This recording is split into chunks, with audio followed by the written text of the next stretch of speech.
다 같이 일어나셔서 하나님의 말씀 한 목소리로 읽겠습니다. 출애굽기 20장 2절과 3절 말씀입니다. 구약 성경 112페이지입니다. 출애굽기 20장 2절과 3절 말씀을 다 같이 읽겠습니다. 나는 너를 애굽 땅 종되었던 집에서 인도하여 낸 너의 하나님 여호와로라. 너는 나 외에는 다른 신들을 내게 있게 말지니라. 아멘. 430년 만에 애굽에서 나오게 된 이스라엘은 홍해를 건너 석 달가량 후에 시내산에 도착했습니다. 하나님께서는 시내산에서 노예로 살았던 이스라엘에게 민족의식을 불어넣어 주시고 선민으로서의 사명을 잘 감당하도록 그들에게 십계명을 주셨습니다. 하나님의 영원하신 성품과 하나님 나라의 도리를 담고 있는 십계명은 여러 가지 다른 율법들의 기초가 되는 계명이므로 율법의 모법이라고도 합니다. 이 율법은 의식법과 사회법 그리고 도덕법으로 구분됩니다. 그 중에서 예수 그리스도를 예표하는 의식법과 사회법은 완성되었으나 도덕법은 지금도 여전히 적용되고 있습니다. 출애굽기 19장 5절과 6절 말씀입니다. 세계가 다 내게 속하였나니 너희가 내 말을 잘 듣고 내 언약을 지키면 너희는 열국 중에서 내 소유가 되겠고 너희가 내게 대하여 제사장 나라가 되며 거룩한 백성이 되리라. 너는 이 말을 이스라엘 자손에게 고할지니라. 이 말씀은 십계명을 이해하는 데 중요한 기초가 됩니다. 이 말씀을 통해 하나님께서는 세계 역사는 그 주재자이신 하나님의 경륜에 따라 운행된다는 것을 알려주십니다. 또 하나님의 말씀과 언약, 특히 십계명에 나타난 민족적 사명을 다할 때에 이스라엘은 하나님의 소유가 되고 하나님에 대하여 제사장 나라가 되고 거룩한 백성이 되리라고 하셨습니다. 십계명은 서문과 하나님에 대한 우리의 태도를 가르치는 처음 4개의 계명, 그리고 이웃에 대한 우리의 의무를 가르치는 나머지 6개의 계명으로 되어 있습니다.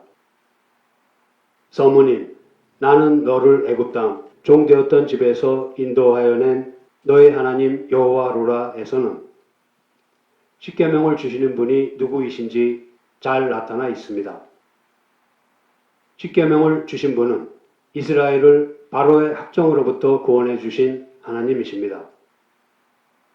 십계명은 하나님께서 백성에게 직접 말씀해 주시고 두 돌판에 친히 쓰신 것으로 하나님의 어미와 사랑이 동시에 나타나 있습니다. 십계명은 하나님께서 자기 백성과 맺으신 언약입니다. 구원받을 만한 어떤 의로움도 그들 안에 없었지만 여호와라는 이름을 주셔서 그들로 하여금 구원의 언약에 참여하게 하셨습니다. 십계명은 지키라고 주신 것인데 만약 구원하시기 전에 주셨으면 이것을 지켜야 구원을 얻는다는 뜻이 될 것입니다. 그렇지만 하나님께서는 먼저 복음을 선언하시고 그 다음에 십계명을 주셨습니다. 자기를 구원의 하나님 여호와로 선언하신 서문은 복음이라고 할 수 있고 그 다음의 말씀은 율법이라고 할 수 있습니다. 만일 서문과 계명 중에서 복음인 서문만을 이야기한다면 은혜만 강조하고 율법은 무시할 것이며 십계명만을 이야기한다면 율법주의에 빠질 수가 있습니다. 신명기 5장에서 십계명을 다시 한번 반포하신 하나님께서는 마음을 다하고 성품을 다하고 힘을 다하여 하나님을 사랑하고 계명을 지키라고 하십니다. 예수님께서는 십계명을 하나님 사랑과 이웃 사랑으로 요약해 주셨습니다. 십계명은 단순한 법조문이 아니라 복음과 함께 선포된 언약의 말씀임을 잊지 말아야 합니다. 율법은 이스라엘 민족에게 독특성을 부여하기 위해서만 그 의미가 있는 것이 아니고 세계 인류 역사 속의 모든 하나님의 백성을 위한 규범입니다. 또한 세상 역사가 끝난 후에 영화롭게 될 하나님의 백성에게까지도 적용되는 규범입니다. 하나님을 사랑하고 이웃을 사랑하는 마음은 이 땅에서 살 때에만 필요한 것이 아니라 만유가 그리스도 안에서 통일이 되는 새 하늘과 새 땅에서도 계속 유지되어야 합니다. 오늘은 제1계명에 대해 살펴보겠습니다. 제1계명은 너는 나 외에는 다른 신들을 내게 있게 말지니라입니다. 이 계명에 대한 잘못된 이해 중의 하나는 많은 신들이 실제로 있으며 그 중에 하나인 하나님께서 시기심 때문에 다른 신들을 섬기지 말라고 하셨다는 것입니다. 이와 같이 하나님을 바로 알고 있지 못하는 데에서 비롯되는 오해를 우리가 바로잡기 위해서는 십계명의 서문인 나는 너를 애굽 땅 종되었던 집에서 인도하여 낸 너희 하나님 여호와로라를 제1계명과 반드시 연결하여 보아야 합니다. 하나님께서는 십계명을 주실 무렵에 말씀하신 출애굽기 19장 5절과 6절에서 하나님 자신을 세계의 주인으로 나타내셨습니다. 그리고 십계명의 서문인 출애굽기 20장 2절에서는 구원의 하나님으로 나타내셨습니다. 그보다 훨씬 전에 미디안 광야에서 양을 치고 있던 80세 된 모세에게 떨기나무 불꽃 가운데서 나타나신 하나님께서는 자신을 이스라엘의 조상 아브라함의 하나님, 이삭의 하나님, 야곱의 하나님이라고 하셨습니다. 모세에게 이스라엘 백성을 애굽에서 인도해 내라는 사명을 주시면서는 그들에게 하나님을 스스로 있는 자로 소개하라고 말씀하셨습니다. 하나님께서 스스로를 아브라함의 하나님, 이삭의 하나님, 야곱의 하나님이라고 하신 것은 하나님이 어디에선가 갑자기 나타난 신이 아니라 조상 때부터 그들과 함께 하신 창조주이심을 알리기 위해서였습니다. 아브라함을 부르시고 믿음의 조상으로 세우신 하나님은 전능하신 하나님으로서 족장 시대를 창조주 하나님의 경륜으로 다스리셨습니다. 그런데 이스라엘이 애굽에서 지낸 430년의 세월은 실로 긴 시간이었습니다. 그 정도의 세월이라면 어느 민족이라도 한 민족으로서의 정체성을 지키기가 매우 힘들었을 것입니다. 더욱이 애굽은 많은 신들을 섬겼습니다. 자연히 이스라엘 백성들도 그러한 풍속에 젖어 있었습니다. 그와 같은 이스라엘 백성에게 하나님을 단순하게 소개했다면 그들은 그저 또 다른 하나의 신으로 받아들였을지도 모릅니다. 물론 아브라함은 이삭에게, 이삭은 야곱에게, 그렇게 대대로 조상들은 후손에게 하나님에 대한 신앙을 입에서 입으로 전했을 것입니다. 그렇지만 430년 후의 자손들이 그들을 구원하시는 하나님이 바로 창조주 하나님이시라고 자연스럽게 연결시키기를 기대하기는 매우 어려웠습니다.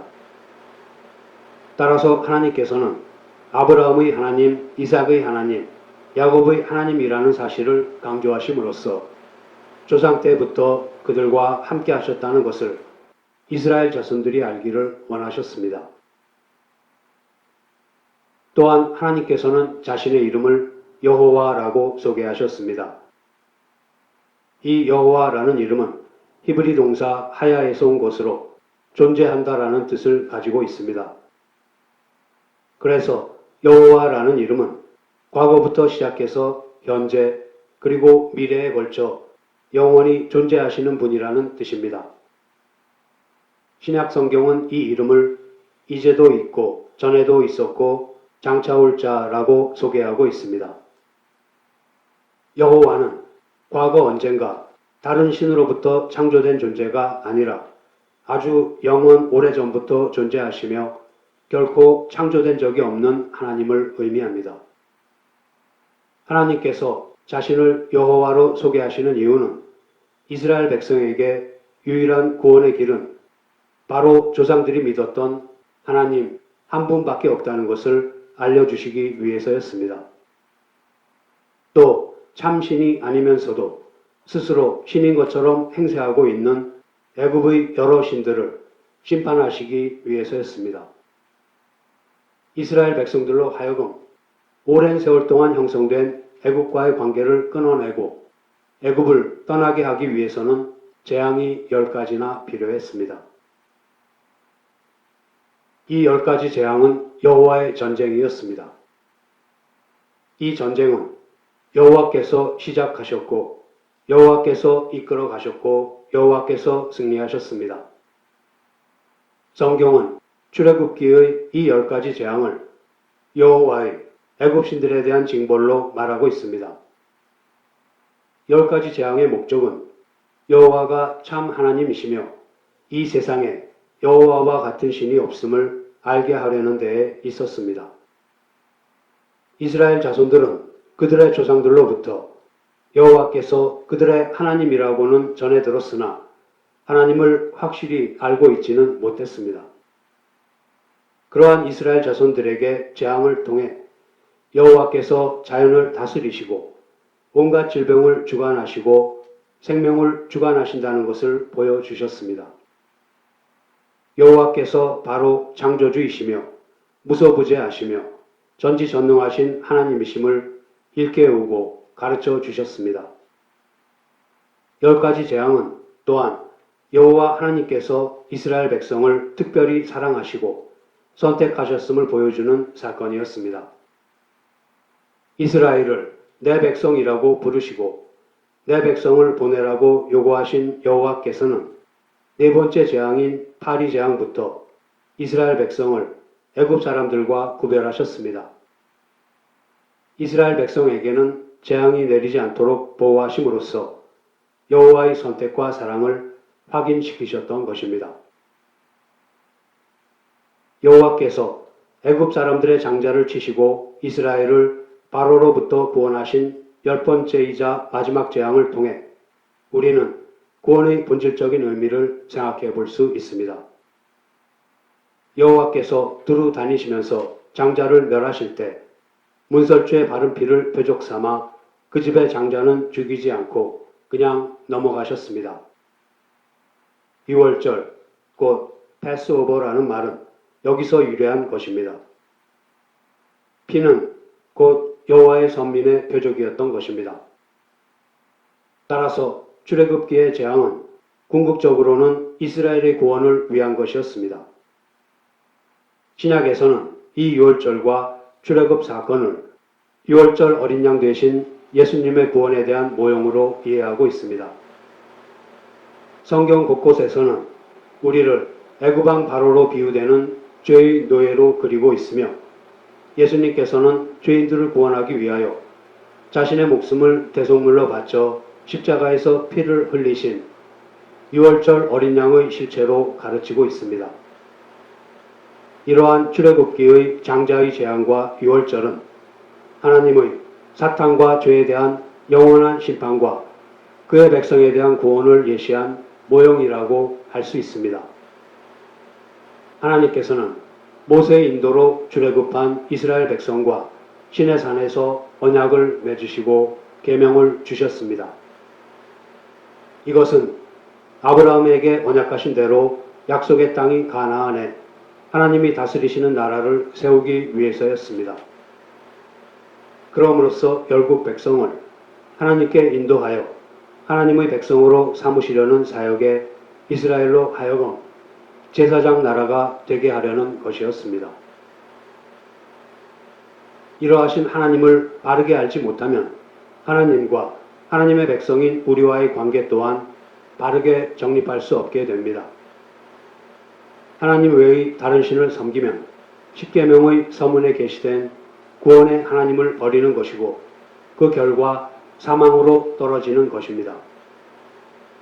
여호와께서 구원의 하나님임을 계시하시고 언약을 맺으신 후에 다른 신들도 섬기도록 우리를 버려두신다면 즉 제1계명이 없었다면 우리는 참 비참한 처지에 놓였을 것입니다.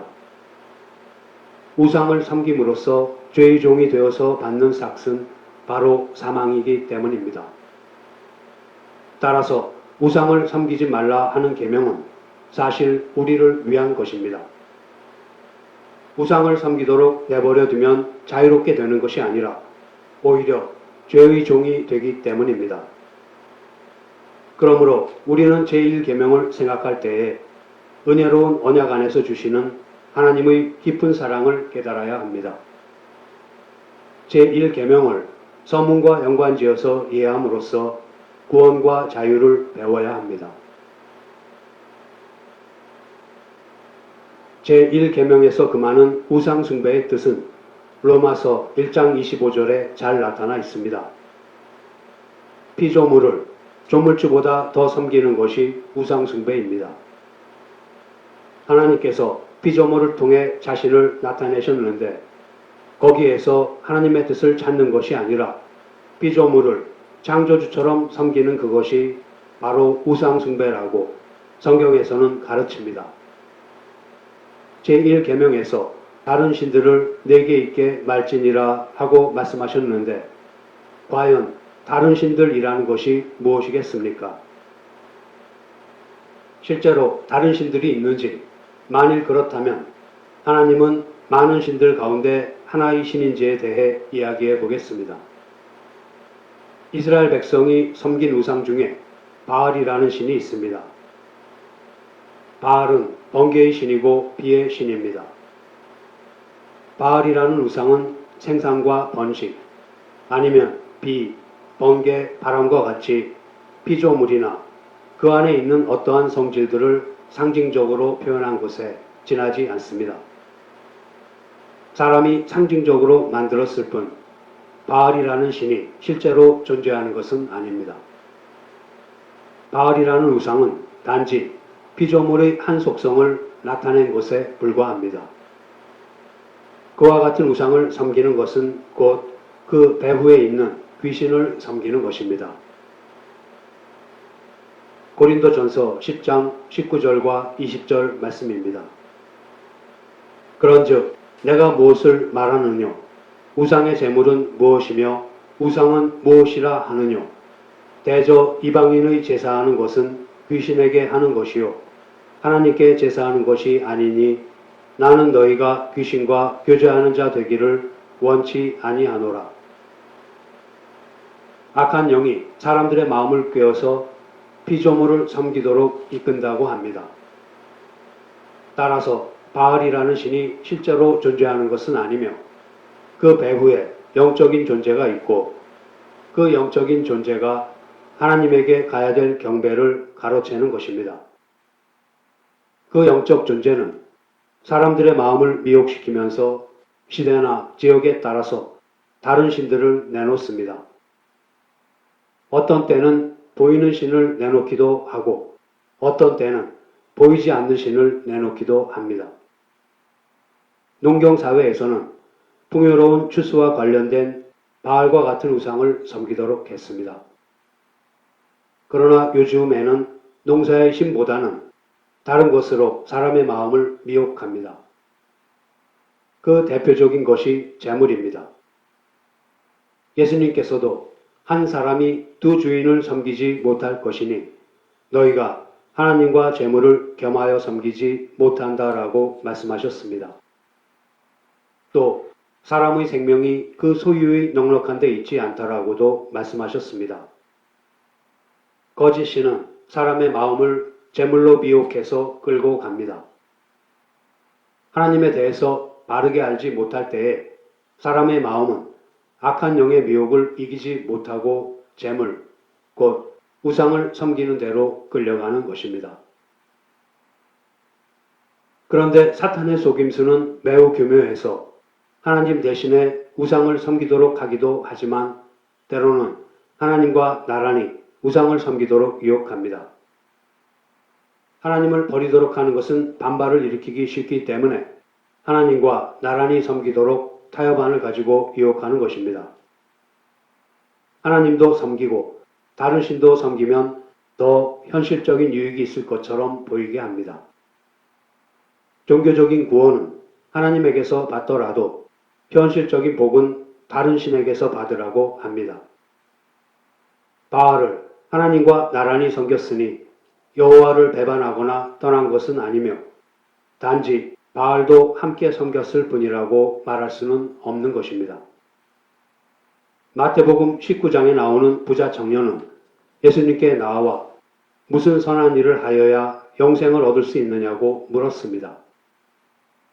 예수님께서는 생명에 들어가려면 계명들을 지키라고 하시면서 제5계명부터 제10계명을 말씀하시자 그 부자 청년은 자기가 계명을 다 지켰다고 자신있게 대답했습니다. 그러나 내가 온전하고자 할진대 가서 내 소유를 팔아 가난한 자들을 주라. 그리하면 하늘에서 보화가 내게 있으리라. 그리고 와서 나를 좇으라 라고 예수님께서 말씀하시자 그는 근심하면서 돌아갔습니다. 그 부자 청년은 하나님의 계명을 지켰지만 동시에 재물도 아울러 취하려고 했던 것입니다. 그는 재물을 사랑하는 우상 숭배자였습니다. 제1계명은 하나님의 나라와 세상 나라 사이에서 누구를 섬길 것인가를 가르쳐주는 계명입니다. 우리는 하나님만을 섬겨야 합니다. 하나님 대신 다른 신을 섬기거나 혹은 하나님과 나란히 다른 것을 섬겨서도 안 됩니다. 사탄은 사람의 마음을 꿰어서 어둡게 만들어 버립니다. 시편 115편 5절에서 8절 말씀입니다. 입이 있어도 말하지 못하며 눈이 있어도 보지 못하며 귀가 있어도 듣지 못하며 코가 있어도 맞지 못하며 손이 있어도 만지지 못하며 발이 있어도 걷지 못하며 목구멍으로 소리도 못하느니라.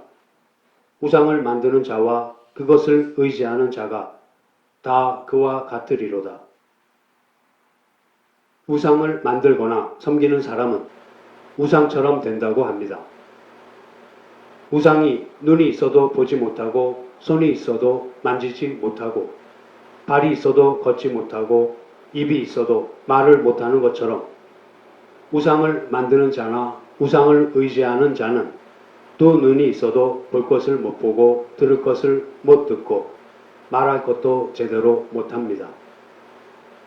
하나님의 형상으로 지음을 받은 사람은 하나님을 닮아서 의롭고 거룩하고 지식이 있어야 하는데 하나님을 버리고 우상을 섬기니까 그 섬기는 우상을 닮아서 허망하게 되는 것입니다.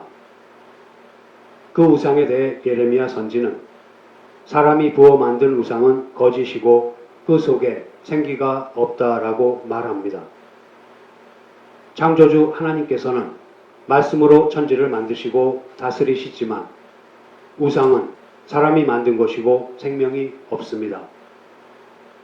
헛된 것이고 속이는 것입니다. 예레미야 선지는 또한 생명의 근원이신 하나님을 버리고 우상을 따르는 삶이 헛되다고 가르치면서 너희 열조가 내게서 무슨 불의함을 보았건대 나를 멀리하고 허탄한 것을 따라 헛되이 행하였느냐라고 묻습니다. 허탄한 우상을 따르면 헛된 삶을 살게 됩니다. 사람은 하나님의 형상으로 창조되었으므로 창조주 하나님과 거룩한 교제 가운데서 살아야 합니다. 또한 하나님을 닮아 거룩하고 의롭고 지식이 있어야 합니다. 우상은 헛것이고 헛된 것을 섬기는 사람도 헛것이 된다는 사실은 우리가 성경에서 배울 수 있는 매우 중요한 교훈입니다. 우상을 섬기는 사람이 그렇게 어리석게 된 것은 그들의 지혜가 가려졌기 때문입니다. 세상의 신이 그들의 마음을 혼미하게 했으므로 그 어리석은 데에서 벗어날 수 없습니다. 앞서 살펴본 바와 같이 이스라엘 백성은 430년간 범신론이 지배하는 애굽에서 살았습니다. 출애굽이라는 중차대한 사명을 감당함에 있어서 모세가 겪어야 했던 어려운 일 중에 하나는 다원주의 사상에 젖어 있었던 이스라엘 백성들에게 하나님을 유일신으로 소개하는 것이었습니다. 그들은 신들이 많은데 왜 여호와만 신이라고 하는가 하는 혼돈에 빠져 있었습니다. 그때까지 이스라엘 백성의 머릿속에는 그들을 구원하시는 하나님과 모든 만물의 창조자로서의 하나님이 일치되어 있지 않았습니다. 조상들에게 구원을 약속하신 하나님은 하나님대로 계시고 눈에 보이는 만물들은 각자 또 나름대로 신들이 있다고 생각했던 것입니다. 여기서 우리가 생각해 봐야 하는 것은 우리의 신앙 또한 이러한 식이 아닌가 하는 것입니다. 다시 말하면 우리를 예수 그리스도 안에서 구원하신 하나님을 이 세상에서 일어나는 일들과는 아무런 상관이 없는 분으로 여기지는 않는가 하는 문제입니다. 이러한 문제에 대한 싸움이 당시의 10가지 재앙이었듯이 오늘날에도 그와 같은 싸움이 있습니다. 사도 바울은 이 싸움을 에베소서 6장 12절에서 혈과 육에 대한 것이 아니요 정사와 권세와 이 어두움의 세상 주관자들과 하늘에 있는 악의 영들에게 대함이라 라고 말했습니다. 이 싸움은 이 시대의 가치관과 세상의 이치와의 싸움입니다. 하나님의 은혜로 예수 그리스도 안에서 생명을 얻은 신자는 복음에 따라 신령한 생활을 해야 하는 것이 마땅합니다. 그러나 우리는 이것을 머리로서는 이해하나 실제적인 삶으로 살아내지를 못하여 정당한 신자로서의 생활에서 벗어난 경우가 많이 있습니다. 교회와 집에서 성경을 읽고 찬송하고 기도하고 또 주의를 지키며 교회가 정한 의식과 규율을 준수하는 등 종교인으로서는 흠잡을 데가 없습니다. 그러면서도 실질적인 생활의 문제에 있어서는 세상의 가치관과 이치를 따르고는 합니다. 특히 이해관계가 얽힌 문제에 있어서는 세상의 가치관과 이치를 따르고 있습니다. 하나님께서 가르쳐 주신 말씀에 의지하기보다는 자기의 경험과 이 세상 사람들이 다 같이 따르는 가치관과 이치를 앞세웁니다.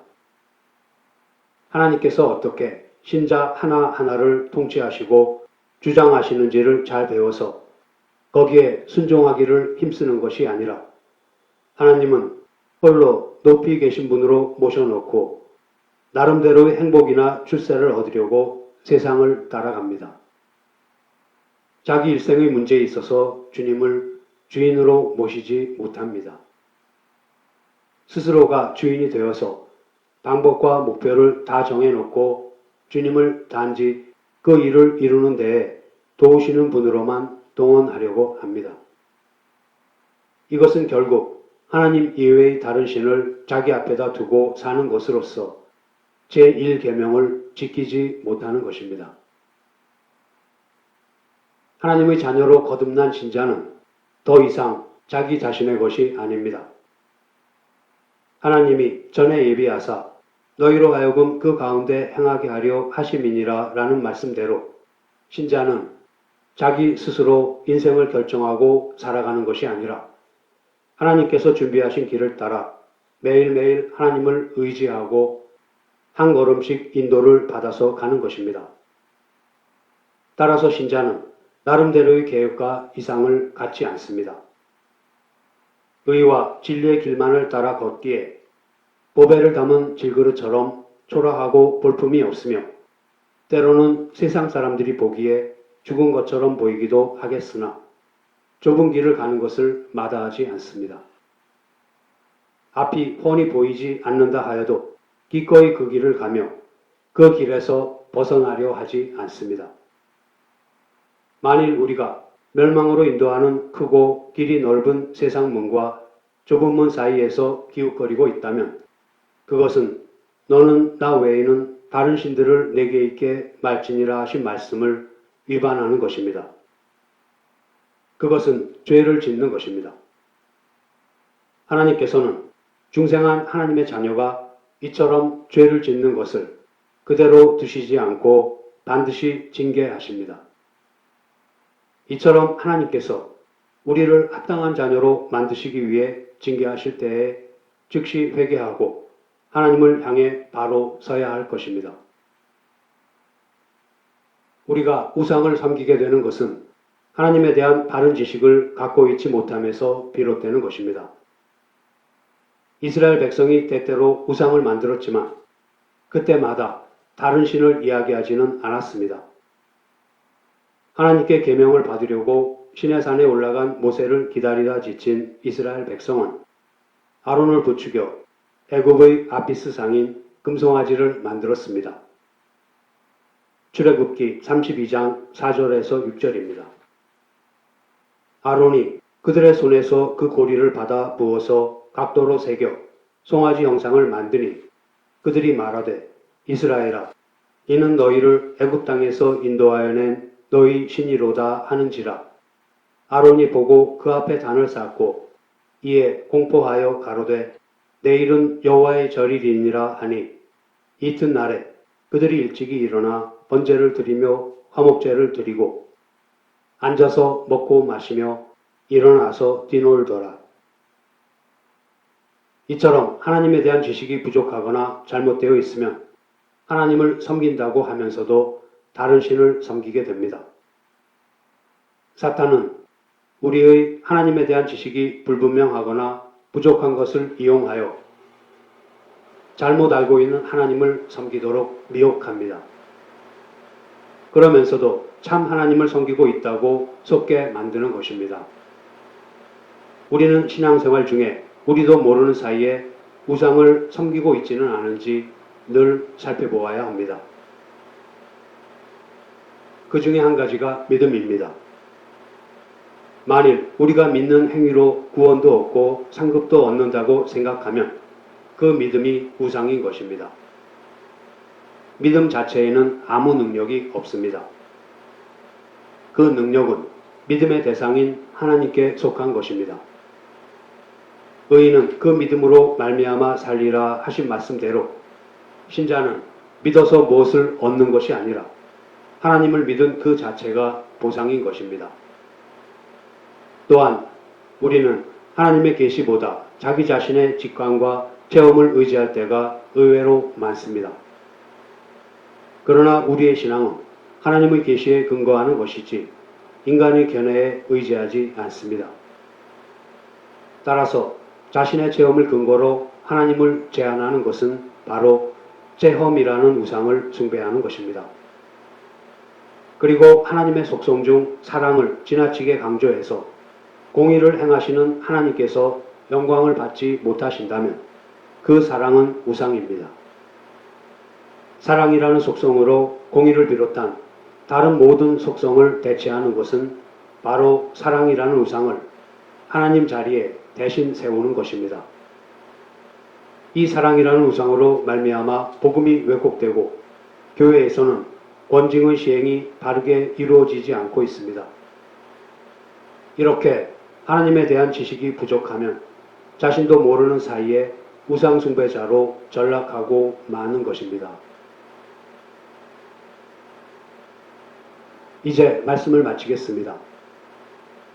제1계명 너는 나 외에는 다른 신들을 내게 있게 말지니라는 구원을 얻은 백성에게 다른 신을 섬기지 말고 그들을 구원하고 언약을 맺으신 하나님만을 섬기고 살 것을 명합니다. 우상을 섬기면 우상을 닮아 헛되게 되고 하나님의 심판 아래 떨어지기 때문입니다. 죄의 종이 되어서 받는 삭은 사망입니다. 우리는 이 제1계명을 단순히 우상을 섬기지 않아야 한다는 정도로만 알고 있을 것이 아니라 한 걸음 더 나아가 하나님을 사랑하라는 계명으로 지켜야 할 것입니다. 생명이신 하나님께서는 우리를 구원의 언약에 참여하게 하셔서 생명을 주셨습니다. 하나님의 형상으로 지음받은 우리는 이 교제 안에서 하나님의 거룩하고 의롭고 지혜로우심을 닮아갑니다. 이에 대해 신약성경 베드로후서 1장 3절과 4절은 그의 신기한 능력으로 생명과 경건에 속한 모든 것을 우리에게 주셨으니 이는 자기의 영광과 덕으로서 우리를 부르신 자를 알므로 말미암음이라. 이로써 그 보배롭고 지극히 큰 약속을 우리에게 주사 이 약속으로 말미암아 너희로 정욕을 인하여 세상에서 썩어질 것을 피하여 신의 성품에 참여하는 자가 되게 하려 하셨으니라고 말합니다. 이처럼 제1계명에는 하나님의 사랑과 믿지 않는 사람을 심판하시는 어미가 동시에 나타나 있습니다. 우리는 하나님 대신에 우상을 섬기거나 하나님과 나란히 우상을 섬기는 데에서 떠나서 마음을 다하고 성품을 다하고 힘을 다하여 하나님을 사랑하고 계명을 지켜야 합니다. 이 모든 것은 하나님을 바로 아는 것으로부터 시작됩니다. 성도 여러분, 참 신이신 하나님 한 분 외에는 구원을 주실 리가 없음을 믿는 믿음으로 하나님을 영화롭게 하며 하나님을 영원토록 즐거워하는 저와 여러분이 되기를 소원합니다. 기도하시겠습니다. 하나님 아버지, 무지한 저희들에게 계명을 주셔서 비참한 처지에 놓이지 않게 하여 주심을 감사드립니다. 나 외에는 다른 신들을 내게 있게 말라고 명하시지 않았다면 필경은 우상을 섬겨 죄의 종이 됨으로써 결국은 사망에 이르고 말았을 것입니다. 악한 영에게 미혹되어 가르쳐 주신 말씀에 의지하기보다는 세상의 가치관과 이치를 쫓아가는 잘못을 저지르지 않게 지켜주시옵소서. 우상은 사람이 만든 것이고 생명이 없으며 헛된 것임을 깨달아 속지 않게 도와주시옵소서. 오직 주님과의 거룩한 교제 가운데서 살아가며 주님의 거룩하심과 의로우심과 지혜로우심을 닮아가게 하시고 오직 주님만을 의지하여 가라 하신 좁은 길로 가되 그 길에서 벗어나지 않을 수 있게 연약한 발걸음을 붙잡아 주시기를 간구합니다. 그리하여 주님을 바르게 알기에 힘쓰며 하나님을 사랑하고 이웃을 사랑하라고 하신 계명을 온전히 지켜낼 수 있는 저희들이 되게 하여 주시옵소서. 우리 주 예수 그리스도의 이름으로 기도드립니다. 아멘.